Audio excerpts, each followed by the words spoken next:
Hey guys, Griffin here, and today I'm going to be showing you a way Blizzard could fix ferals. Yes, fix. Now I know what you're thinking, Griff, you missed the news, Blizzard already buffed us, and trust me, if I thought Blizzard planned to not touch ferals, I would shut my mouth. But if you read all the blue posts, it's pretty clear that Blizzard isn't done with this yet, and instead of waiting around to see what new naturalist fix they come up with, I thought I'd pitch my idea that they could hopefully adopt to make this nerf smoother. Shout out to all the druids in my Discord for helping me out with feedback, as well as people on stream giving me ideas. This was not a solo endeavor, and it may not even be the best idea, but we need to start brainstorming now, or else we lose the chance to give input until it's likely too late. So to understand where I'm coming from, I made a list of criteria I'm trying to meet in order to make this change possible. So number one, it can't affect PvP. Blizz has said itself they don't want to mess with PvP, it is its own game, and I'm all for not letting our changes creep into their world. Number two, it can't affect tanks. As much as I would love a bear tank buff, that's not what we are focused on, so let's try to leave them out of this. Number three, it has to be easy to implement. 8 months Blizzard has been working on munching. If we make it too complicated, we won't see it until Kata hits. Number four, it has to buff ferals 5 to 10% at the end of the day. The original buff apparently was around 6 to 12%, and that little bit was too much for Blizz, so we have to aim that window a little bit lower. And number five, it has to keep the rotation fun.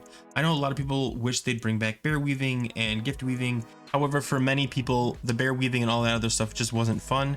So I'm going to try to keep that kind of stuff out of our rotation. Okay, so my change is simple.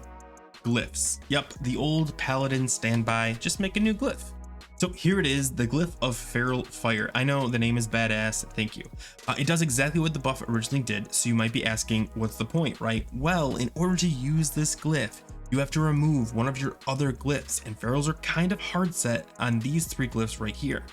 Rip and Shred work well together, and as Rip is your best bleed, you'll likely keep those, but if, however, you were to swap out Savage Roar for Feral Fire, you would lose about 3% damage and gain the buff we already have, giving you roughly a 5 to 10% buff, just as Blizzard wanted, instead of the 6 to 12% we apparently currently have. Now, the reason I like this is because it is simple, so let's go over the possible concerns.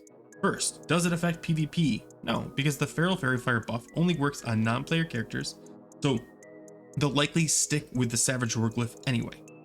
2, does it affect tanks? Sort of. Feral tanks will have to either glyph this to use it, which doesn't give a huge threat or survivability boost, or just ignore it and use one of the other ones they currently already use. Either way, they won't be any worse off than they currently are, and likely will just ignore this glyph altogether. Number 3, is it easy to implement? Yes, they already have the logic of the Feral Fairy Fire proc change in the game. They would just need to set it active if the glyph is active. Number 4, does it nerf ferals? Yes, it puts ferals right where we want them to be. Number 5, does it keep the feral rotation fun? Yes, the only real change is the loss of Savage Roar damage, and that had no effect on our actual rotation. And that's it. This one glyph, I hope, could solve the balance issue for ferals. Maybe I'm wrong. Let me know in the comments if you think there's a better solution. Now, I know in the past I've heard a lot of great suggestions, but see if you can come up with an idea that at the end of the day meets all the criteria I set at the beginning of the video. If you enjoyed this video, please do me a solid and like and consider subscribing. Thanks, and as always, take care.